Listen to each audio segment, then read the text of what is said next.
Alors bonjour à tous pour cette première semaine de préparation à Noël, première semaine de l'Avent, préparation avec Marcel Vannes. Vous avez vu que les textes tournaient beaucoup autour de la Vierge Marie, ça peut vous paraître étonnant de commencer avec Marie pour préparer Noël, et pourtant quand on connaît Vannes, on découvre que Marie est vraiment sa mère, il l'accueille comme sa mère, et tout commence par Marie pour Vannes. Vous avez vu que le texte qu'on vous propose est un texte du début de l'autobiographie et il demande à la Vierge Marie de l'accompagner. Marie va donc prendre une grande place aussi dans les fêtes qui arrivent, dans tous les textes bibliques qu'on va entendre de l'Évangile. Marie sera évidemment très très présente. Alors on veut aimer Jésus et c'est lui que nous voulons regarder. Pas d'abord la Vierge Marie, mais d'abord Jésus. Mais avant qu'il naisse, comme tout enfant, il est caché dans un ventre, dans un gros ventre, pourrait-on dire. Et on peut penser que si Jésus est le Fils du Père, avec un grand P, le Père des cieux, il est aussi le Fils de sa mère. Et en la contemplant, on va pouvoir comprendre qui est Jésus. On pourrait reprendre l'expression, paraphraser l'expression, telle mère, tel fils, on pourrait dire. Donc quand on va regarder Marie, on va comprendre Jésus. Donc aujourd'hui, pensons que Jésus, parce qu'il est vrai homme, s'inscrit dans une filiation humaine. Il reçoit beaucoup de sa mère. Alors on peut la contempler, elle le porte dans son ventre avec les émotions positives ou négatives que toute mère connaît.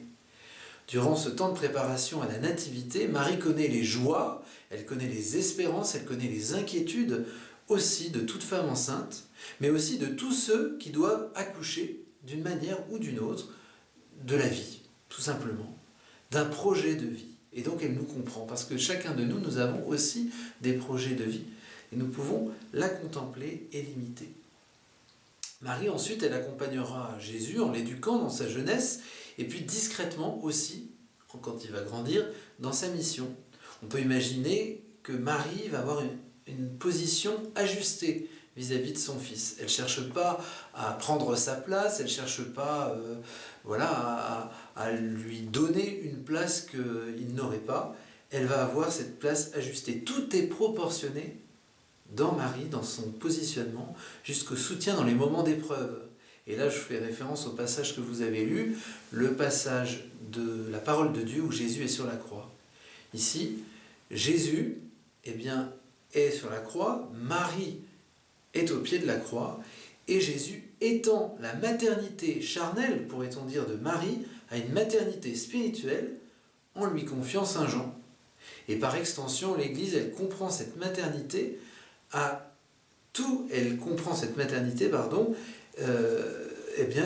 elle est pour tous les disciples de Jésus.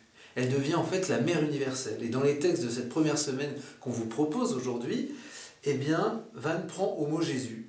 Il entend Jésus dire à Marie en parlant de lui, « Voici ton fils, Vachiche, si je suis le fils de Marie, alors elle va s'occuper de moi. » Y compris dans les choses anodines. Ici, c'est pour qu'elle le guide dans la rédaction de son autobiographie, je viens d'en parler, mais ce sera vrai dans beaucoup d'autres situations de la vie de Vannes. Quand Vannes commence à écrire son autobiographie, il a déjà l'expérience de la douce attention de Marie à son égard. On peut repenser au soutien que Marie a été pour Vannes dans les moments difficiles quand il était à la cure de Hubang.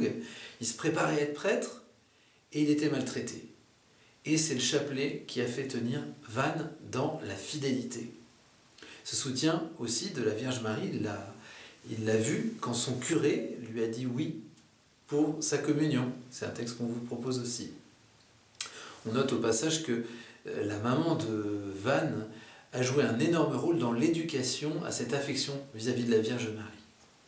Alors, voilà un petit peu, on a fait un peu le tour, mais je voudrais vous proposer de questionner concrètement, ça nous interpelle, et on pourrait échanger, si vous êtes en groupe, par rapport à cette préparation à Noël, pour le temps de partage, on pourrait échanger sur notre lien avec la Vierge Marie. Que ceux qui ont une affection spéciale pour la Vierge Marie témoignent aux autres de pourquoi ils ont cette affection spéciale. Et si je prie seul, avec les textes de Vannes, chez moi, voilà, je peux penser au fait que sans elle, il n'y a pas de Jésus, il n'y a pas de trésor. Le trésor de nos vies n'existerait pas, finalement. Marie est une bénédiction pour moi et donc je peux méditer là-dessus, soit dans le partage, soit dans ma prière personnelle. Et puis le deuxième texte peut être l'occasion de partager aussi sur ma manière de rendre hommage, d'accueillir Marie comme ma mère. Van, enfant, il faisait des processions. Plus tard, il s'amusait à appeler le mois de mai le mois de mère par affection pour la Vierge Marie.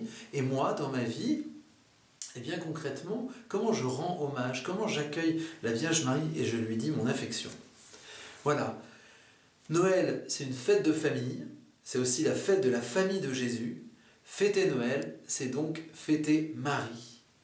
Alors peut-être que dans les semaines qui viennent, jusqu'à la fête de la Nativité, on pourrait écouter les évangiles en regardant spécialement la Vierge Marie, nous focalisant peut-être spécialement vers la Vierge Marie. En la contemplant, Dieu va nous parler. Il fera grandir en nous le désir d'aimer Jésus et de faire de notre propre cœur une crèche chaleureuse et une crèche accueillante. Bon partage, bonne méditation et bonne entrée dans ce temps de l'Avent.